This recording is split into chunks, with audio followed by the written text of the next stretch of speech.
Paz e Irmandade. E aí, bora para mais um capítulo? Vamos ler aqui o capítulo 12. Gente, a gente tá avançando. Louvado seja Deus. Bora orar? Vamos. Deus, santo, querido, bendito, o nosso Deus, o Deus que escolheu a nós para sermos teus filhos. Nós te louvamos, Senhor. Eu te louvo, Senhor. Te louvo por pertencer. Te louvo porque tenho lugar em ti. Obrigada, Pai. Fala conosco por meio da tua palavra. Em nome de Jesus. Amém. Gente, bora lá então, sem muita demora, que esse aqui, nossa, nem vou falar nada, vou logo para a leitura. O Senhor do sábado.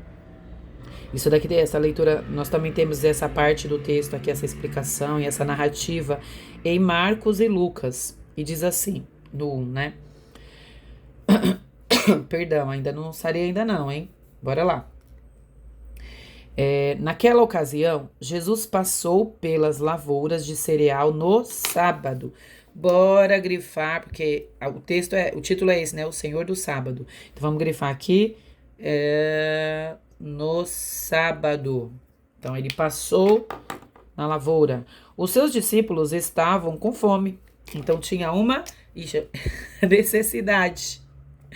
Se deixasse, eu já ia falando e riscando e fazendo. E aí, como eu falei, vira pregação. Eu tenho que sempre me controlar. Os seus discípulos estavam com fome e começaram a colher espigas. Então, eles começaram a colher. Vou grifar aqui, colher. Colher espigas. E aí, não só colher, eles estavam com fome, tinha uma necessidade. Então, eles colhiam por quê? Porque eles estavam matando essa necessidade. Bora lá, então, acho que dá pra ver aqui, né? Dá. Os fariseus, vendo isso, lhe disseram: Veja, os seus discípulos estão fazendo o que não é permitido no sábado. Então, lembra que eu falei que o mestre era responsável pelo que faria ou fazia os seus discípulos? Então, eles estão falando que não é permitido o que eles estavam fazendo, que eram colher e comer aquelas espigas. E aí, o texto continua e diz assim: Vocês não leram o que fez Davi quando ele e os seus companheiros estavam com fome? Isso é coisa linda, porque Jesus, o inimigo quis usar a Bíblia contra Jesus, né?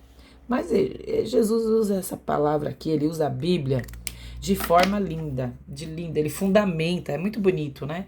Ver o próprio verbo encarnado trazendo essa explicação do que é a palavra, né? Eles estavam com fome, deu pra gente ver que eles estavam com fome, a gente grifou isso, né? Que era sábado e que eles estavam colhendo e comendo essas espigas, certo? E aí teve esse questionamento dos fariseus. E eles remetem isso para Jesus. Não é permitido que os teus discípulos comam no sábado, colham no sábado. E no 3 Jesus explica. Quando falamos em fariseus, a gente pensa logo em pessoas somente legalistas, porque a nossa mentalidade de hoje nos remete para isso, porque a gente já tem a Bíblia toda, né? Mas, por outro lado, nós precisamos lembrar da devoção desses homens. Eles queriam honrar o sábado e a lei. E a gente também precisa trazer à memória que o fato de que Jesus veio cumprir a lei. E agora? Tinha uma lei que dizia que não podia trabalhar no sábado. Não podia fazer nada no sábado, vamos dizer assim. E agora? Jesus está descumprindo a lei? Jamais. Jesus nunca pecou, viu? Jesus nunca pecou. Então, Jesus não rejeita a lei. O que Jesus faz então, Diana? Jesus rejeita o seu mau uso. E aí nós vamos entender quando a gente passear pelos outros versículos. Então Jesus não rejeita a lei. Jesus rejeita o seu mau uso. Porque lembra, ele sabe o que está no nosso coração e nos nossos pensamentos. Lembrando que Mateus, ele cita a resposta de Jesus e ele usa a própria lei de Deus para responder, porque Mateus estava escrevendo para quem? Para judeus, certo? Vamos ler o 6 aqui? O 6, aqui. O 6 diz assim, deixa eu ver, vou ler o 6. Vou ler o 6. Diz assim: Eu digo a vocês que aqui está quem é maior do que o templo. E aí entra mais uma discussão. Nossa, isso aqui é um pá na cara deles. Eita, laiá. Sabe por quê? Porque assim, e nessa resposta, Jesus vai explicando quem ele é. Ele vai trazer esses elementos, mas aqueles homens não entendiam por conta da sua religiosidade, né? A gente sabe disso. Então, a lei de Moisés, ela exigia que os sacerdotes trabalhassem no sábado. Eu acabei de falar que nada podia fazer no sábado, mas pela lei, os sacerdotes podiam trabalhar no templo no sábado. E Jesus questiona: se o trabalho dos guardiões do templo era aceitável, quanto mais para ele, que era maior que o templo. Só que isso soava muito mal aos ouvidos daquelas pessoas, porque o santuário de Jerusalém havia se tornado, naquela época, o símbolo central para a fé judaica. Então, era o centro da fé, era o templo. E como que alguém vem e fala assim, né? Sou maior que o templo. Por isso, podia soar até presunçoso, um absurdo, um ser humano dizer que é maior que o templo. Sabe o que é uma coisa interessante? A gente vê, olhando para Jesus, a gente olha ele como filho de Deus. Mas eles olhavam para Jesus como uma pessoa, um ser humano comum, né? Mal sabiam eles. Mal podiam saber, né? Que aquele não era só mais uma pessoa e ele não era só maior que o templo. Era o próprio Filho de Deus encarnado e veio para nos ligar de novo com o próprio Deus. Isso é uma coisa incrível. Só que eles não sabiam. Eles não sabiam. E aí do 9 ao 14, eu não vou ler. Mas Jesus fala do valor do ser humano e ele fala que era permitido curar no sábado e ele faz esse milagre. Ah, Diana, você não vai ler esse milagre? Não. E se for o caso, a gente lê quando chegar no... Lembra que eu falei que essa narrativa tá em Marcos? A gente lê lá, tá? Lá tem até mais elementos sobre isso aqui. Do 15 ao 21, também não vou ler. Tá aqui, ó. 15, 19, 21 aqui em cima. Do 15 ao 21... Mateus declara que o Messias assume a missão do servo de Isaías. E eu gosto disso, gente. Eu queria ler, mas não vou. Porque tá lá em Isaías 42, eu acho que é bem no comecinho, fala assim, o servo sofredor, né? Traz essa coisa de uma marca da presença do Espírito Santo. Mas a gente precisa passar por algo que a gente não pode deixar de falar. Todo cristão que se preze. Eu vou falar assim, que eu escutava muito a minha mãe falar coisas assim. Fulano que se preze. Enfim. Todo cristão que se preze, que lê a Bíblia, agora nós somos leitores da Bíblia, certo? Chegar aqui, a partir do 22, e não traçar algo sobre isso, não tentar esclarecer sobre isso, a gente vai sair com um questionamento gigantesco, uma dúvida enorme. Eu tentei me socorrer de vários doutrinadores, de comentaristas, mas aí eu achei melhor... Vai estar tudo aqui, depois vocês vão pegar o texto e vão ir grifando no texto. Mas eu vou pedir licença para vocês para fechar a minha Bíblia. E vou usar agora a Bíblia do também muito conhecido, né? Vários doutrinadores são conhecidos, apesar que eu falo assim, mas eu não costumo nem citar o nome deles, né? Eu vou ver se... É por causa do tempo, né? Fica muito apertadinho pra gente poder falar o nome dos doutrinadores, dos comentaristas. Eu acho que ia perder muito tempo, porque eu me conheço. Eu me conheço. Sabe o que eu ia fazer? Ficar falando deles, falando sobre eles. E aí o negócio não ia render. Eu tenho muita dificuldade, assim, nesse sentido. Mas vamos lá. Essa parte do texto, ela fala sobre a blasfêmia contra o Espírito Santo. E sabe o que significa isso? Essa daqui é a Bíblia comentada pelo Hernandes Dias Lopes, tá, gente? Antes que eu entre diretamente no texto, sem nem falar isso. E esta parte aqui, deixa eu até mostrar a capa para vocês, vai. Ó, tá vendo aqui? Essa é uma Bíblia muito boa. Ele traz sermões, ele traz explicações. A Bíblia dele é bem legal, porque é bem completinha. Eu recomendo, tá? Mas quem sou eu para recomendar alguma coisa? Como eu disse, não sou ninguém, eu sou só a leitura da Bíblia. Eu gosto dela. É algo só pontual da minha parte. E aí a gente se questiona muito e deveria se questionar, porque esse assunto parece que ele não fecha. A blasfêmia contra o Espírito Santo. Por quê? Porque isso daqui é algo que não tem perdão. A Bíblia diz que isso não tem perdão. Não há perdão. E aí na nossa cabeça fica uma lacuna, né? Eu não sei na sua, mas na minha fica uma coisa assim, sabe? Em aberto. Mas aí eu fui recorrer a vários e a explicação que eu achei mais interessante foi essa daqui. A blasfêmia contra o Espírito Santo por parte do Hernandes. Que diz assim, ele começa, como é difícil, ele começa assim, ó. Eis alguns esclarecimentos. O que não é blasfêmia contra o Espírito Santo. Então ele diz assim, vamos começar pelo que não é. Se a coisa fosse simples de falar, ele já falava logo, blasfêmia contra o Espírito Santo é tal, seria objetivo. Mas como é difícil dizer sobre isso, ele começa dizendo o que não é. E aí ele traz aqui, que eu achei bem interessante, eu fui negritando aqui tudo de rosa, mas eu vou pegar laranja só para contrastar. Ele diz assim, ó, não é incredulidade final. Então não é uma última incredulidade, uma incredulidade que acaba, né?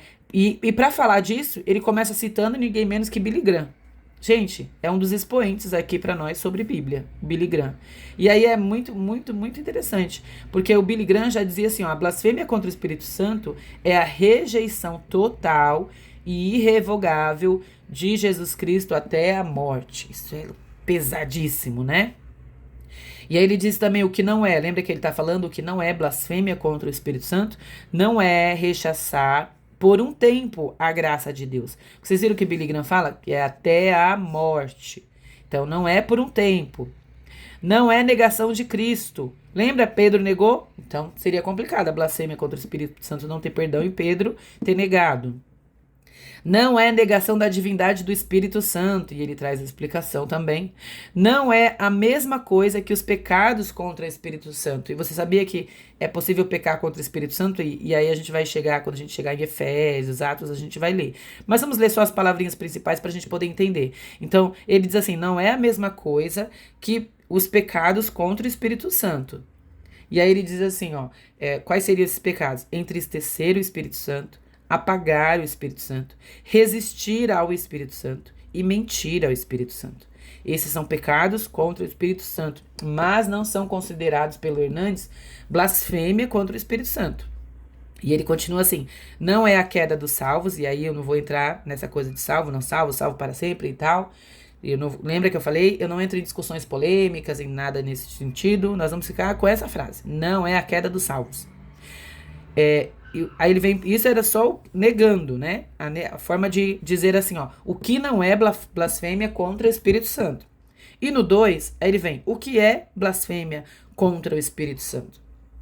Aí ele vem já trazendo assim, ó, blasfemar significa injuriar, caluniar, difamar, falar mal. E sabe o que eu penso, que isso remete para minha mente? Que para blasfemar, você tem que ter um entendimento do que você está falando. Porque para você falar, injuriar, a injúria, a calúnia e a difamação, e aí eu trago para minha profissão, são condutas criminosas, né? É como um crime. E a própria calúnia é dizer que alguém cometeu um crime. Então, você precisa saber de quem você está falando. Falar mal, você precisa saber de quem você está falando, ou do que você está falando. Então, você precisa conhecer, tem que ter o mínimo de conhecimento.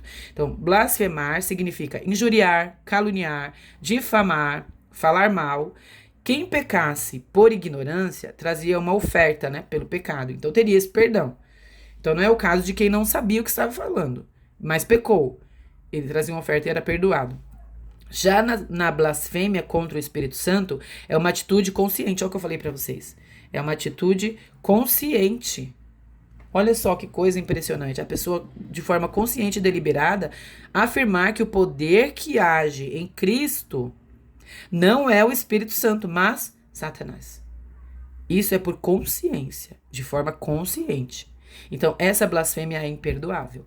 De forma consciente, você sabe quem é Jesus, sabe quem é Deus e o Espírito Santo, e trazer, né, afirmar que quem age em Cristo não é o Espírito Santo, é Satanás. Isso é uma blasfêmia imperdoável. E a gente vê isso no texto. A blasfêmia contra o Espírito Santo não é um pecado de ignorância, não é por falta de luz. Esse pecado faz o perdão ser impossível. E aí você fala assim pra mim, ai Diana, mas não tem gente que fala assim que é pelo diabo, que esses sinais e prodígios, mas tem gente que fala isso sem ter essa consciência. Fala da boca pra fora, não sabe, não tem consciência. Então a gente, mesmo quem fala isso, a gente não pode dizer que é um pecado imperdoável essa pessoa ter falado isso. Por quê, Diana? Porque precisa ter consciência. Então leiam essa parte final, e aí depois ainda tem mais um pedacinho, se der tempo eu falo no próximo, na entrada do próximo capítulo. Mas eu achei que era importante a gente trazer esse esclarecimento sobre a blasfêmia contra o Espírito Santo. E que Deus não nos permita cair neste pecado nunca. Que o Senhor assim nos livre, que nós possamos entender que o Espírito Santo de Deus age, e que ele, quando fez, por meio de Jesus também, os pecados, e Jesus fez pecados, olha irmãos, misericórdia, olha eu com a blasfêmia, os milagres, quando ele fez os milagres, Eu tenho que ter essa consciência e levar isso pro resto da minha vida. Agora nós já estamos com os olhos iluminados e abertos. Então nós não podemos pecar contra isso. Contra o Espírito Santo. Porque isso é blasfêmia imperdoável. Louvado seja Deus, que Ele assim nos abençoe.